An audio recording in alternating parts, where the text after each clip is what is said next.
A última semana de novembro de 2024 foi um pesadelo total para a Rússia. A operação militar especial da Rússia sofreu uma série de golpes durante a semana, a ponto de se tornar insustentável para o país. Queda do rublo, baixas assustadoras, ameaças nucleares ignoradas pelo Ocidente e protestos na Geórgia fizeram do período entre 25 de novembro e 1º de dezembro a pior semana da Rússia na guerra da Ucrânia. E neste vídeo, vamos analisar esses 4 grandes eventos, explicando por que cada um deles prejudicou as ambições do presidente russo Vladimir Putin. O pânico atingiu o Kremlin em 28 de novembro, quando o rublo despencou para uma mínima histórica em relação ao dólar americano. A moeda russa chegou a $114 antes de começar uma recuperação lenta e modesta. O colapso se aproximava. Desde agosto de 2024, o rublo perdeu cerca de 1/3 do seu valor, com a marca de 114 sendo o verdadeiro ponto baixo para uma moeda que luta para manter qualquer semelhança de poder após as sanções dos Estados Unidos da América e da Europa. Apertem os cintos com seus rublos, gritou um relatório no jornal russo Kommersant, comparando a situação do rublo a um relatório de guerra. E o jornal estava certo. O colapso do rublo é especialmente prejudicial para a Rússia, porque a queda de sua moeda é uma consequência direta das ações de Putin na Ucrânia. Por volta de 2014, a moeda era negociada a 30 por $1. Mesmo no final de 2022, a marca ainda estava por volta de 60, sugerindo que Putin encontrou soluções para muitas das sanções impostas ao seu país na época. O Ocidente tem apertado o cerco a essas soluções alternativas. A queda do rublo em novembro se deu após novas sanções dos Estados Unidos da América aos bancos russos que auxiliavam o país em suas transações internacionais. O Gazprombank foi o banco mais afetado pelas sanções. O terceiro maior credor da Rússia também é o intermediário preferido para lidar com os pagamentos que o país recebe por seus produtos energéticos. Era um dos poucos bancos russos sem sanções, pois permitia que países europeus comprassem energia da Rússia. Esse papel não é mais necessário. As importações europeias de gás da Rússia despencam desde o início da operação militar especial de Putin. Em 2021, antes da guerra de Putin, a Rússia fornecia 40% do gás por dutos da UE. Até 2023, a participação da Rússia no fornecimento de gás para a Europa caiu para 8%, com maior dependência da Noruega e dos Estados Unidos da América. Com as sanções ao Gazprombank, o cenário para o colapso do rublo estava preparado. A situação piora para a Rússia. Seu banco central, o Banco Central da Rússia, foi obrigado a suspender as compras estrangeiras no mercado de câmbio doméstico até o fim de 2024, visando reduzir a volatilidade. Essa medida imediata não fará grande diferença. O problema com o rublo é um sintoma de uma economia russa em crise. Segundo Timothy Ash, da Blue Bay, um rublo mais fraco leva a maior inflação, taxas mais altas do Banco Central da Rússia e menor crescimento do produto interno bruto real. O povo russo já enfrenta uma taxa de juros base de 21% e uma inflação prevista entre 8% e 8,5% no final de 2024. Pressão adicional resultará em uma crise de custo de vida ainda pior para o russo comum, e essa pressão extra está chegando. A CNBC noticiou em 16 de dezembro que a Rússia se prepara para um grande aumento na taxa de juros, devido à alta da inflação para 8,9% em novembro. Os 8,5% máximos para o final do ano talvez estejam parecendo ambiciosos. O Banco Central da Rússia provavelmente aumentará a taxa base da Rússia para 23% após reunião em 20 de dezembro. Para Putin, isso significa que seu povo poderá comprar e emprestar menos, ficando cada vez mais insatisfeito com o impacto da guerra na Ucrânia em suas vidas diárias. Também expõe a dependência da economia russa das exportações de energia, e como a falta de diversificação, junto com as sanções, ameaça isolar ainda mais o país. Putin está perdendo o controle sobre a economia. Se a pior semana da Rússia for um indicador, o país terá que depender cada vez mais da China e da Índia para impulsionar seu comércio. Apesar de alinhados com a Rússia no Brasil, Rússia, Índia, China e África do Sul, ambos os países buscam manter fortes relações comerciais com o Ocidente para se manterem em funcionamento. A Rússia tem apoio limitado de aliados conforme sua economia entra em colapso. Apesar disso, se isso fosse tudo o que deu errado no fim de novembro, o líder russo conseguiria absorver o impacto. Mas há um problema. A guerra na qual ele investiu tanto dinheiro russo não está indo especialmente bem. A Rússia está perdendo mais de seus soldados do que nunca contra a corajosa defesa ucraniana. Isso nos traz ao segundo motivo pelo qual a última semana de novembro foi tão terrível para a Rússia. Taxas de baixas recordes. 2 recordes, na verdade. Em 29 de novembro, o Kyiv Independent relatou que o dia anterior registrou o maior número de soldados russos mortos ou feridos em um único dia desde o início da guerra. O Estado-Maior das Forças Armadas da Ucrânia disse que a Rússia perdeu 2.030 soldados, ultrapassando a barreira dos 2.000 pela primeira vez. E, incrivelmente, essa não foi a primeira vez que a Rússia quebrou seu próprio recorde de perdas diárias para novembro. Em 12 de novembro, quase ultrapassou a barreira dos 2.000 com 1.950 baixas, outro recorde absoluto. É possível argumentar que esses números são um pouco manipulados. Eles vêm diretamente da Ucrânia, que tem interesse em fazer parecer que a guerra está indo o pior possível para a Rússia. Contudo, outras fontes ocidentais corroboram suas alegações e também relatam enormes baixas. O Ministério da Defesa do Reino Unido, ou o Ministério da Defesa, diz que a Rússia quebrou um segundo recorde em novembro, mais soldados perdidos em um único mês. Disse que o exército de Putin sofreu um total de 45.680 baixas em novembro, dando uma média diária de perda de 1.523. Também confirmou que a Rússia perdeu mais de 2.000 soldados em um único dia em 28 de novembro. Putin é um quebrador de recordes, mas não da forma que ele desejava. Além das baixas, a Rússia teve que lidar com perdas substanciais de equipamentos. A Ucrânia afirma ter destruído em novembro cerca de 900 veículos de combate de infantaria, uma quantidade similar de sistemas de artilharia e 300 tanques russos. O mês marcou o terceiro consecutivo que a Rússia bateu seu recorde de baixas de tropas. A última semana do mês mostrou a brutalidade das táticas de Putin, tratando seus soldados como carne de moedor. Há motivos para essas perdas acentuadas. O Ministério da Defesa diz que a Rússia aumentou o ritmo de suas operações, particularmente na região de Donetsk. Também comprometeu 50.000 soldados russos e norte-coreanos em sua contraofensiva em Kursk, onde tenta expulsar as forças ucranianas que tomaram cerca de 450 quilômetros quadrados do oblast em agosto. A Rússia tem obtido certo sucesso em 2 regiões. A Ucrânia perdeu cerca de 40% da terra que apreendeu em Kursk, embora grande parte seja território do qual se retirou para fortalecer seus soldados contra as tropas russas que estão chegando. A Rússia também capturou cerca de 300 milhas quadradas da região de Donetsk durante sua campanha de vários meses na área. Putin está progredindo, mas sacrificando dezenas de milhares de seus soldados no processo.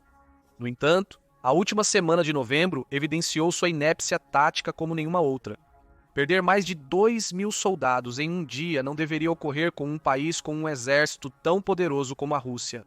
Isso ocorre devido à expertise tática de Putin se limitar a lançar foguetes em alvos e enviar soldados para absorver a munição ucraniana. A Rússia trata seus soldados como carne para canhão, obtendo ganhos territoriais a um custo enorme. O Instituto para o Estudo da Guerra diz que somente as ofensivas de outono da Rússia lhe custaram 125.800 soldados, o que significa que está perdendo cerca de 50 tropas para cada 0,38 milhas quadradas que captura. A proporção diminuiu na última semana de novembro, com perdas de tropas ainda maiores. Putin enfrenta a possibilidade de não conseguir manter seu moedor de carne funcionando por muito mais tempo. Ele já conta com a Coreia do Norte para complementar suas forças enfraquecidas. Ele também depende cada vez mais do recrutamento de mercenários de países de baixa renda, como Cuba e Índia, de onde pode ter recrutado até 15.000 soldados. Ele está fazendo tudo isso para evitar uma segunda rodada de mobilização que diminuiria ainda mais a população já sofrida da Rússia. Mas se as perdas de 28 de novembro nos mostram algo, é que Putin vai ter que passar por dezenas de milhares de soldados a mais, talvez até centenas de milhares, se ele finalmente for tomar a Ucrânia. 2 razões tornam a semana que começou em 25 de novembro a pior de todas para a Rússia. O rublo despencou, quebrando 2 recordes históricos de baixas. Putin ainda pode contar com o arsenal nuclear da Rússia, não é? Ele ainda pode ameaçar o Ocidente, mas isso também não está dando certo para ele. Em 19 de novembro, Putin aprovou mudanças na doutrina nuclear da Rússia, propostas inicialmente em setembro. As mudanças que marcaram o 10º dia da operação militar da Rússia provavelmente foram uma resposta à decisão do presidente Biden de permitir que a Ucrânia use mísseis de longo alcance da Atacom dentro do território russo no dia anterior. Putin tentava enviar a mensagem de que qualquer nação que apoiasse a Ucrânia poderia enfrentar consequências nucleares da Rússia. A nova doutrina russa está configurada para transmitir essa mensagem. Agora diz que um grande ataque à Rússia poderia atender aos critérios para uma resposta nuclear. Esse grande ataque não precisa vir de armas nucleares inimigas. Isso pode incluir ataques que a Rússia crê afetarem sua soberania, como os realizados por drones, aeronaves, mísseis e outros meios convencionais. Mais preocupante para o Ocidente é a provisão para ataques conjuntos. A Rússia afirma que qualquer Estado membro de uma coalizão será considerado tão culpado quanto o Estado que realizar um ataque, podendo justificar uma retaliação nuclear. Em suma, se a Ucrânia ameaçar a soberania russa, não apenas ela estaria na mira nuclear. Os Estados Unidos da América, Reino Unido e demais aliados ocidentais da Ucrânia também sofreriam retaliação nuclear. Não é a primeira vez que Putin agita o sabre nuclear da Rússia durante a guerra na Ucrânia, mas é o reto mais intenso, e um que Putin esperava intimidar o Ocidente a recuar no apoio à Ucrânia. Infelizmente, para a Rússia, ocorreu justamente o contrário. Na última semana de novembro, os aliados ocidentais da Ucrânia mostraram-se determinados a expor a farsa de Putin sobre sua nova doutrina nuclear. O uso de Atacom não foi retirado. Em 26 de novembro, a British Broadcasting Corporation relatou que a Ucrânia atacou a região de Lotarevka, eliminando um avançado sistema de defesa aérea russo S-400. Mas há outros sinais de que o Ocidente não está levando a sério as ameaças nucleares da Rússia. O Reino Unido aprovou o uso de mísseis Storm Shadow de longo alcance após Putin assinar sua nova doutrina nuclear em lei. Eles também criticaram Putin pela mudança na doutrina nuclear, afirmando que a retórica irresponsável da Rússia não deterá o apoio à Ucrânia. Em suma, Putin pode exibir sua espada à vontade, pois isso não mudará nada. O Ocidente coletivamente encolheu os ombros diante das ameaças nucleares de Putin no final de novembro. A conversa afirma que a Rússia não tem nem a capacidade nem o apetite para um confronto militar direto com a OTAN. Usar armas nucleares contra aliados da Ucrânia na OTAN provocaria uma resposta direta de 3 nações nucleares: Estados Unidos da América, Reino Unido e França. Putin não quer parte dessa resposta, e o Ocidente sabe disso. A farsa da Rússia foi exposta no fim de novembro. Mísseis de longo alcance ainda estão sendo usados em território russo. O apoio ainda flui para a Ucrânia. As nações ocidentais que Putin tenta ameaçar não o levam a sério. Isso não significa que a Rússia não seja uma séria ameaça nuclear. A Rússia tem 1.549 ogivas estratégicas em posição, de acordo com a Associação de Controle de Armas. Ela também tem 4.380 armas nucleares em seus arsenais, além de outras 1.200 em processo de descomissionamento. O problema de Putin é que os Estados Unidos da América têm quantidades semelhantes em todas as áreas, e o Reino Unido e a França somam 515 armas nucleares ao arsenal ocidental. As tentativas de Putin de criar medo em torno das armas nucleares não funcionam porque o Ocidente sabe que ele não arriscará uma resposta. Afinal, Putin iniciou sua operação militar especial porque queria fazer da Ucrânia parte da Federação Russa, aniquilá-la com armas nucleares antes de voltar essas armas para o Ocidente iria contra seus objetivos. Na última semana de novembro, as ameaças nucleares de Putin foram ignoradas, enquanto ele perdia um número recorde de soldados e via o rublo desmoronar. O líder russo estava em situação instável quando outro incidente na semana enfraqueceu ainda mais a posição da Rússia. Protestos na Geórgia. O que a Geórgia tem a ver com a Rússia? Tudo se resume ao governo da Geórgia, que é aliado do Kremlin. Na preparação para as eleições de outubro de 2024 na Geórgia, a Rússia apoiou o Partido Sonho Georgiano. O partido venceu as eleições na Geórgia com 54% dos votos, apesar dos resultados serem contestados por muitos, incluindo a atual presidente Saloma Zarabashvili.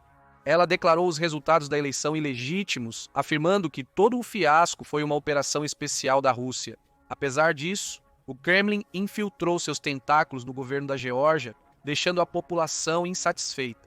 Em 29 de novembro, milhares de pessoas protestaram em Tbilisi, capital da Geórgia, contra a suspensão das negociações do governo com a UE sobre a adesão do país ao bloco.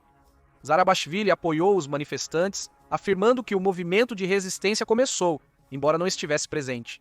Em um discurso na TV georgiana, ela afirmou que permanecerão unidos até que a Geórgia atinja seus objetivos de retornar ao caminho europeu e garantir novas eleições. Infelizmente, para Zarabashvili, sua posição na Geórgia é principalmente cerimonial. O poder real do país está com o primeiro-ministro Irakli Kobakidze, amplamente visto como influenciado pelo Kremlin. Kobakidze negou ser influenciado pela Rússia, mas seu elogio à polícia da Geórgia por defender a ordem constitucional sugere o contrário. Isso é especialmente verdadeiro dado que o Ombudsman de Direitos Humanos da Geórgia afirmou que os manifestantes presos sofreram brutalidade injustificada, com relatos de excesso de autoridade policial. A raiva da Rússia dentro da Geórgia. De acordo com a British Broadcasting Corporation, manifestantes lançaram pedras, garrafas de vidro e fogos de artifício durante os protestos, indicando grande insatisfação com as tentativas percebidas da Rússia de influenciar os esforços da Geórgia para ingressar na UE. Uma carta aberta assinada por mais de 100 autoridades e diplomatas georgianos afirmou que a decisão da Geórgia de adiar as conversas não está alinhada com os interesses estratégicos do país. Kobakidze acusou a UE de tentar chantagear a Geórgia, especialmente sobre sua observação de irregularidades significativas nas eleições de outubro no país. As palavras de Kobakidze soam como as de Putin, especialmente porque 80% dos georgianos apoiam a integração com a UE. E aí reside o problema para Putin. Ele provavelmente esperava que sua interferência na política georgiana lhe permitisse transformar a ex-república soviética em um estado satélite russo. Putin influenciou o governo pró-Kremlin da Sérvia a adiar a questão da UE até o final de 2028, possivelmente esperando que sua operação militar na Ucrânia termine antes disso. Isso permitiria que ele se concentrasse em aumentar sua influência na Geórgia, levando ao eventual cancelamento dessas conversas. O povo georgiano conhece bem as intenções dele. Cânticos de escravos russos foram lançados contra policiais que guardavam o parlamento da Geórgia, demonstrando o que pensam sobre a situação no país. Não se engane, os protestos na Geórgia são más notícias para a Rússia. Os milhares de manifestantes nas ruas de Tbilisi enviam uma mensagem clara a Putin. Sua influência não é bem-vinda na Geórgia. Para o mundo, especialmente o Ocidente, essa desobediência ao Kremlin mostra que a Rússia está perdendo influência entre os ex-estados soviéticos. Putin tinha expectativas de influenciar as eleições da Geórgia para colocar o país sob controle russo. Ele conseguiu empossar seu primeiro-ministro, mas suas ações incentivaram a rebelião na Geórgia, onde o exército russo ocupa parte do território. Essa rebelião pode se tornar violenta em um momento em que a Rússia mal pode dispensar mais tropas, devido às grandes perdas na Ucrânia. Os protestos na Geórgia foram o ápice do terrível domingo da pior semana da Rússia desde o início da guerra. A Rússia enfrenta perdas populacionais recordes, desvalorização do rublo e a constatação de que sua influência é menor do que pensava, com os protestos na Geórgia e a indiferença ocidental às ameaças militares de Putin. Para agravar a situação de Putin, tudo isso ocorre enquanto Donald Trump, o presidente eleito, se prepara para assumir o cargo em janeiro.